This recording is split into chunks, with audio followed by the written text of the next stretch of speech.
दोस्तों, पिछले 2 दिनों से बिहार की राजनीति में गूंजता एक सवाल जिसका नहीं मिला अभी तक जवाब। आखिर जीतती बाजी कैसे हार गए तेजस्वी?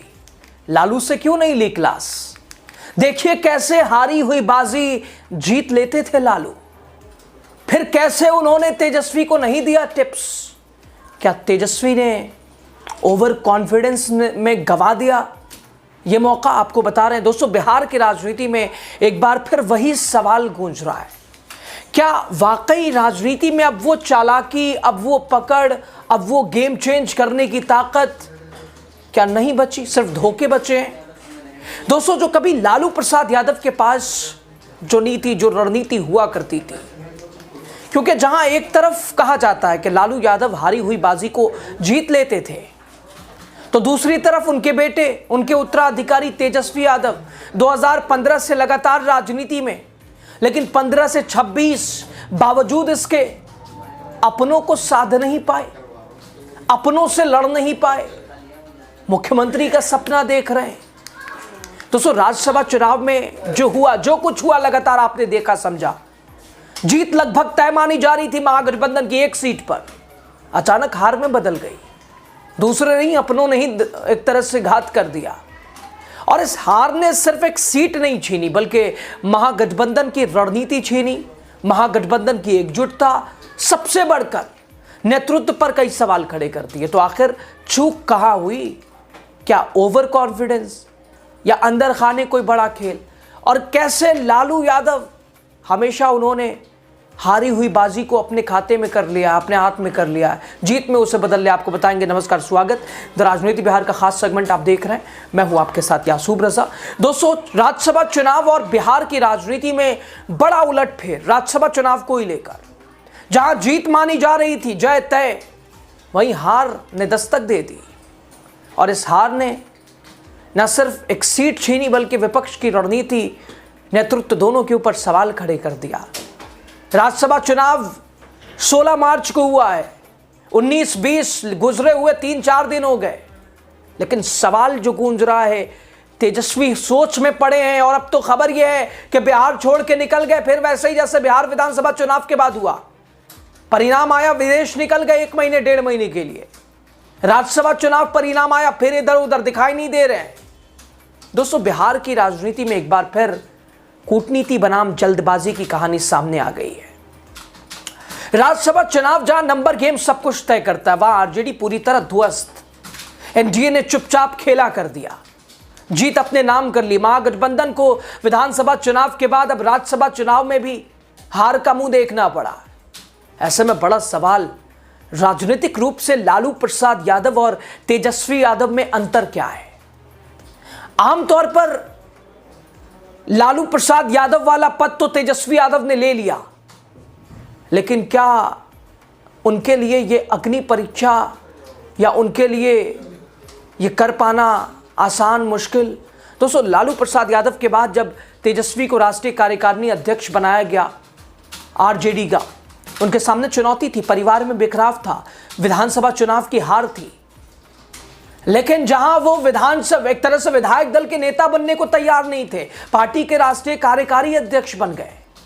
फिलहाल विधानसभा चुनाव हारे, राज्यसभा चुनाव हारे, अब आगे क्या? आखिर लालू के रहते हुए कैसे इतनी बड़ी चूक हो गई? विधानसभा चुनाव में भी भीतरघात जयचंदों के खिलाफ इतनी समीक्षा करवा दी, उसका परिणाम आज तक दिखाई नहीं दिया। हुआ क्या? किसने भीतरघात किया? आज तक उसे पकड़ नहीं पाए।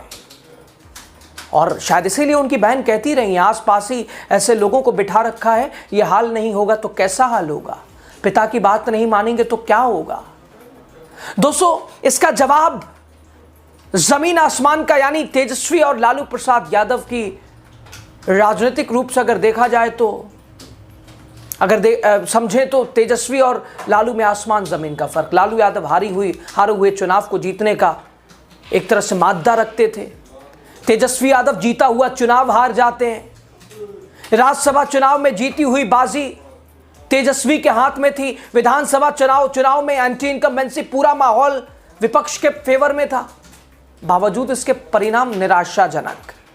दोस्तों, एमआईएम का भी साथ ले लिया, बसपा का भी समर्थन मिल गया, राजद उम्मीदवार अमरिंदर धारी तब भी नहीं जीत पाए। और साथ ही दोस्तों अपने ही यानी कांग्रेस के 3 और आरजेडी के 1, चारों ने मिलकर नैया को डुबा दिया। तो ऐसे में तेजस्वी के ढीले चुनाव प्रबंधन के कारण ये कहना गलत नहीं होगा, महागठबंधन के ही 4 विधायकों ने दगा दे दी। जबकि दोस्तों लालू प्रसाद यादव वो चुनाव भी जीतते नजर आए और वो चुनाव जीतने की योग्यता और सामर्थ्य रखते थे जो कि उनके प्रतिकूल माना जाता था। हारा हुआ पासा भी पलट देते थे। लालू यादव हार के जबड़े से कैसे जीत छीन लेते थे, यह साबित करता है फरवरी 1988 में कर्पूरी ठाकुर के निधन के बाद लोकदल में 3 बड़े और बुजुर्ग यादव नेता थे। इनमें से ही किसी एक को नेता प्रतिपक्ष बनने की संभावना थी। किसी ने सोचा था नहीं कि लालू प्रसाद यादव यह पद पाने में सफल हो पाएंगे, लेकिन लालू यादव ने ऐसी बिसात बिछाई कि हारी हुई बाजी अपने नाम कर लिया। राजनीति में वही आगे बढ़ सकता है दोस्तों जो साम दाम दंड भेद उसकी नीति को अपनाए, निपुण हो। लालू यादव शुरू से ही इस नीति के माहिर थे। फरवरी 1988 में जननायक कर्पूरी ठाकुर का निधन हो गया और उस समय लोकदल विधायक दल के नेता थे और नेता प्रतिपक्ष के पद की जिम्मेदारी निभा रहे थे कर्पूरी ठाकुर। और जननायक के गुजरने के बाद नेता प्रतिपक्ष के चुनाव का सवाल सामने आया। तब लोकदल में 3 बड़े वरिष्ठ नेता थे, अनूप लाल यादव, विनायक प्रसाद यादव और राजेंद्र प्रसाद हिमांशु। ये तीनों यादव जाति से आते थे और जनता में लोकप्रिय भी थे, पुराने समाजवादी नेता भी थे। जबकि दूसरी तरफ उस समय लालू यादव, नीतीश कुमार, रघुवंश प्रसाद सिंह, विजय कृष्णा लोकदल में दूसरी कतार के नेता थे जो कि जेपी आंदोलन से निकले थे। कर्पूरी ठाकुर के निधन के बाद जो परिस्थितियां थीं उसके मुताबिक अनूप लाल यादव और विनायक प्रसाद यादव से किसी एक को नेता प्रतिपक्ष की कुर्सी मिलने की संभावना थी। दोस्तों उस दौर में देवीलाल और शरद यादव राष्ट्रीय स्तर पर विपक्ष के बड़े नेता थे। लोकदल की राजनीति में उनका बहुत प्रभाव था। शरद यादव ने देवीलाल के सहयोग से अनूप लाल यादव का नाम नेता प्रतिपक्ष के लिए लगभग पक्का कर दिया था, बस औपचारिक ऐलान बाकी था। उस समय इस पद के लिए लालू यादव के नाम की कोई चर्चा नहीं थी दूर दूर तक।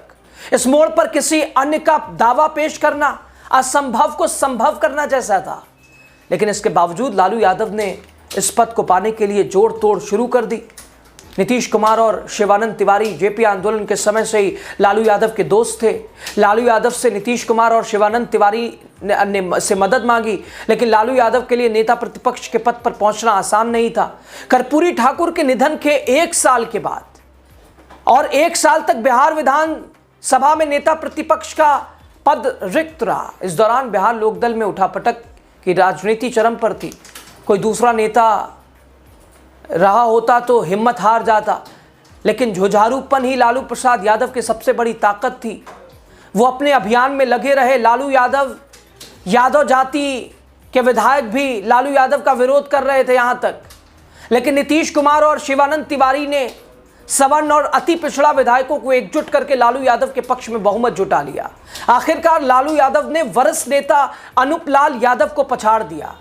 मार्च 1989 में लालू यादव ने नेता प्रतिपक्ष के तौर पर पद को ग्रहण किया। 1989 के लोकसभा चुनाव में लालू यादव और नीतीश कुमार दोनों ही सांसद बन गए। सांसद चुने जाने के बाद लालू यादव ने विधायक और नेता प्रतिपक्ष के पद से इस्तीफा दे दिया। इसके बाद अनूप लाल यादव केवल 2 महीने के लिए नेता प्रतिपक्ष की कुर्सी पर रहे, क्योंकि विधानसभा चुनाव के बाद मार्च 1990 में नई सरकार बन गई। यानी दोस्तों मिला जुलाकर हारी बाजी उम्मीद नहीं थी दूर दूर तक, असंभव, उसे लालू यादव ने संभव कर दिया। 90 के दशक में अपने आप को मुख्यमंत्री स्थापित कर दिया। बहुत सारे नाम थे, बावजूद इसके जब चारा घोटाला की स्थिति आई, सवाल ही नहीं पैदा होता था कि राबड़ी देवी जो कि पढ़ी लिखी नहीं थी, घर देखती थी, घर बार देखती थी, बच्चों को संभालती थी, और लालू यादव ने उनके ऊपर दाव खेला। ये तो उनकी नीति रणनीति, राबड़ी देवी को मुख्यमंत्री बना दिया, एक बार नहीं 2-2 बार। इसके लिए दोस्तों मेहनत, संघर्ष, लाम दंड भेद सब कुछ, और उसमें लेकिन फिलहाल तेजस्वी यादव ने क्या लालू प्रसाद यादव से क्लास नहीं ली? उनके पिता तो साहब हारी बाजी जीत जाते थे, लेकिन तेजस्वी ने तो हार, एक तरह से जीती बाजी को हार में बदल दिया, चाहे विधानसभा चुनाव हो, राज्यसभा चुनाव हो।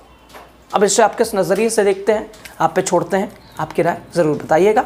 लालू प्रसाद यादव, तेजस्वी यादव के बीच का अंतर, और तेजस्वी यादव को कौन सा गुमान ले डूबा, और लालू यादव की कौन सी चीज उन्हें अपनाने की जरूरत अब आगे के लिए है, बताइए आप। बहुत शुक्रिया।